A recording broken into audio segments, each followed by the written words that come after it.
Iconic lakes and reservoirs have been drying up in recent years, but are these losses in specific regions or a global trend? A group of hydrologists created a first-of-its-kind dataset to see how water storage has changed in the world's largest lakes, and what might be driving these transformations. Since only a limited number of lakes across the world have long-term on-the-ground measurements, the researchers turned to satellite data. Using almost 250,000 images from NASA's Landsat satellites, they calculated the surface area of lakes over time. They were even able to use images partially obscured by clouds by calculating margins using other cloud-free images. Next, the researchers needed to see how the changes in surface area related to lake levels.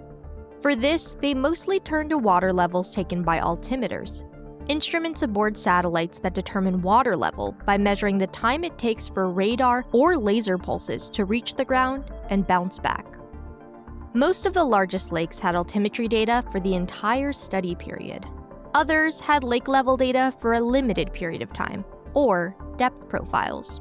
In order to see how storage changed over time, they created a hypsometric curve for each lake. This shows the relationship between surface area and lake level.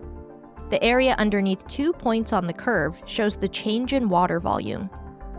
After analyzing nearly 2,000 lakes, the researchers found a net decrease of about 22 billion tons of water storage per year between 1992 and 2020. That's equivalent to all the water used in the US in 2015, or 17 times the peak volume of the biggest reservoir in the US, Lake Mead.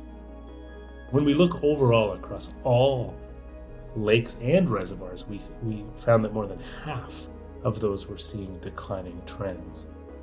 We were surprised about the degree to which lakes are drying. Previously, we find some signals from some dry regions such as the western United States. But now, even for the humid regions, we also identify widespread lake-to-star declines over this period. Based on these declines, they found that 1/4 of the global population lives in an area that feeds water into a declining lake. Each white pixel on the map represents about 5,000 impacted people.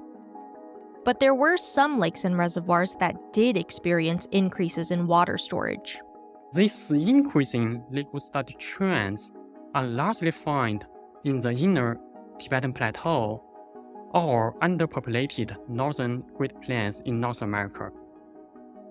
They also found that reservoirs as a whole increased in water storage, mainly from new reservoirs built between 1992 and 2020. But in many other places, we were seeing reservoir water declining.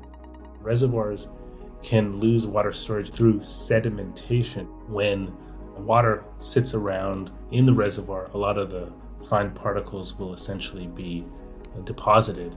And so you actually are essentially making the reservoir lake shallower and shallower. After establishing how lake water storage changed over time, the researchers tackled what could be driving these changes. They focused on natural lakes, since there aren't global data on dam regulation, which heavily influences reservoir levels.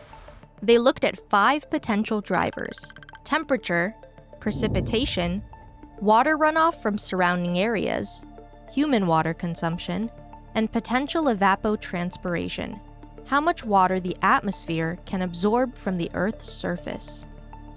They then created models using different combinations of datasets related to these variables. From their analysis, more than half of the losses from natural lakes could be partially attributed to climate change.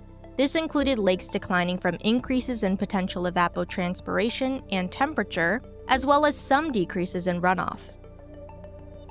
There were also declines driven by human water consumption that were previously undocumented, like in the Salton Sea and Lake Mar Chiquita. Nestled among these declines were some stories of successful water conservation. For example, Lake Sivan in Armenia recovered water storage after passing a law to limit water withdrawals for irrigation. So there are definitely opportunities to not only studying large lakes, but also the small lakes, which might be more locally important in some regions.